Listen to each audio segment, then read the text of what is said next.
And we have Wesley Shah from Momentum to talk about incentives and holding on to the liquidity in DeFi. Welcome, Wesley. Thank you.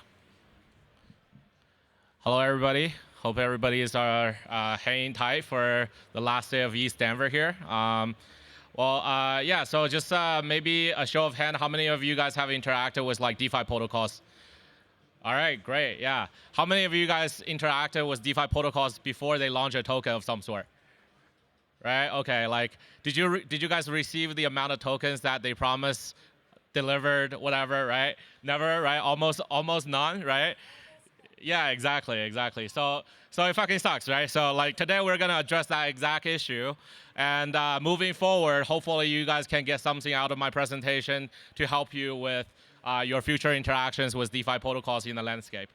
Yeah, so the defining questions for the next chapter in DeFi is how do you keep liquidity when the incentives are running out, right? Every DeFi protocol launches with incentives, with points, with airdrops, and yield boosts, right? But what happens when the music share stops running, right? So this is exactly what's happening today, right? There are $237 billion in the entire DeFi landscape, while there's 22% drop in the users in DeFi, right? That's what we have seeing. Like there's more money flowing into DeFi than ever, but the real users are dropping down, right? What exactly is the reason behind it? That's what I'm here to tell you guys, right? It's because of the airdrops. The airdrops are not working. The point systems are not exactly working in the ways that they are designed to, right? Majority, maybe 60 to 90% of the tokens drop down 90% of the value in less than 3 months, right? So what's the point of like getting tokens when you're putting and depositing liquidity of your own assets and referring all the users, right? Let alone majority of the rewards are being snuck up by like people like Justin Sun and other whales that are participating at large, right? So there's no point really in participating into DeFi protocols as a whole, unless you're one of the whales in a small syndicate or a cabal of some sort. Here's a specific case study of how much money or how much quantitative amount of action that has been put into an example such as Starknet, right? I love Starknet, like I talked to their founders, but the reality is, $400,000 being put in terms of action, but as a result, $500 in terms of token incentives and reward are presented to the users that interact. So that's a 0.125% return for months of active participation, etc. So that is simply not fair. And then what we have seen is almost 94.3% of the capitals right now in the DeFi landscape are deployed by whales as well, right? So this is what we like to call the mercenary capital of death spiral, right? If we do not fix this issue moving forward into the future, nobody will interact with DeFi protocols. Nobody will interact with all these ghost chains, and we will face more price drops in all the shit altcoins that people are buying. Pardon my language. So let's get down to the bottom of this, right? Like, how do we build a sustainable liquidity across the landscape of DeFi, right? That actually lasts longer than normal, right? So from day one, for any protocols builders out there that are building your protocol, the goal isn't to really eliminate incentives, right? Rather, is to design them to attract users in a way that really appreciate the power users, right? The people that interact with your protocol on a daily basis, the people that actually invite and do referrals, and you need to make sure that transparent reward budgets are given out immediately to the community. Activity-weighted rewards and loyalty mechanisms are all in place to help engage all the community, right? So keeping the transparency is key.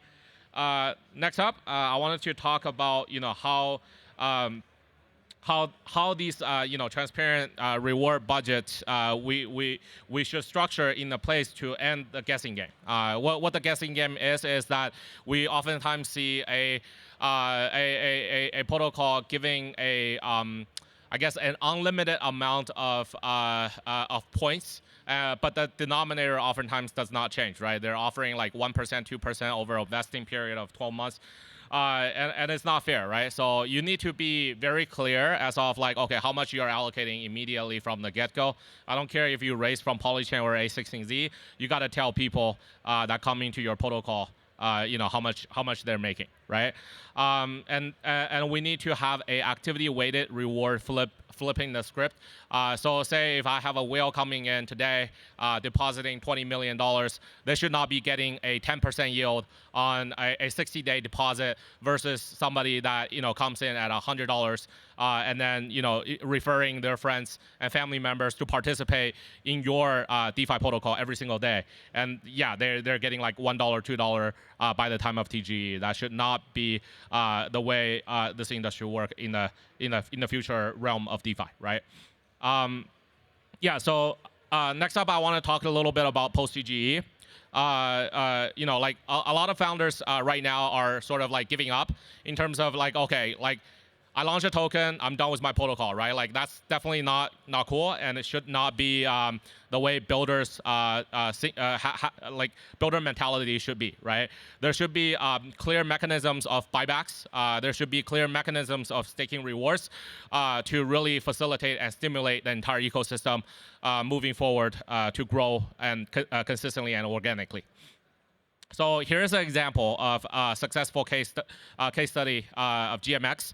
GMX basically, distribute all 100% of the protocol fees directly to the token holders, right? This is what we like to call decentralization to the key, right? So 30% of them goes to the GMX holders, 70% goes to the GLP liquidity providers. It's a truly decentralized protocol in a way that revenue and token prices are basically having a positive mechanism around it, right? So there's not just mercenary farmers around your tokens, around your points.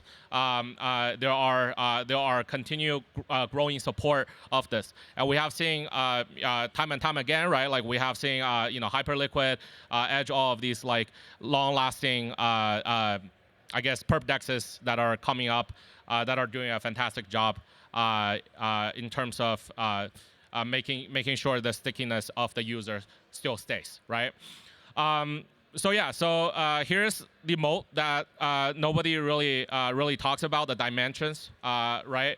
The composability is a moat, right? And it oftentimes is overlooked.